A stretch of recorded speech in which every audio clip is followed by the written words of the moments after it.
Higher son, tirada na to karon kay magluto tag pork ginagmay.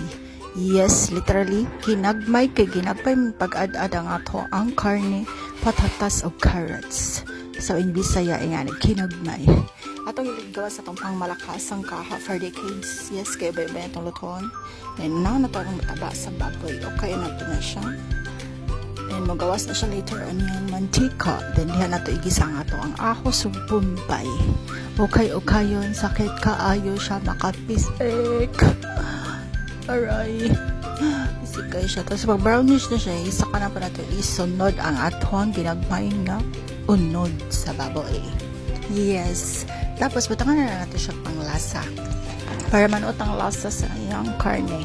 Asin, bitsin, sa baron, magic syrup, then powdered na paminta.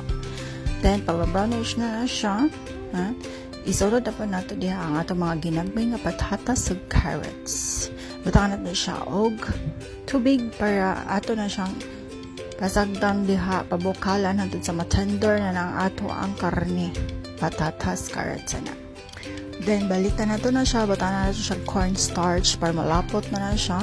Then adjust na to ang atong lasa niya. Then bagpapar din. Tara! Diba? Sulba na nga to ang kutoy sa tiyan. Bosog na taani. Diba? Parisan na nato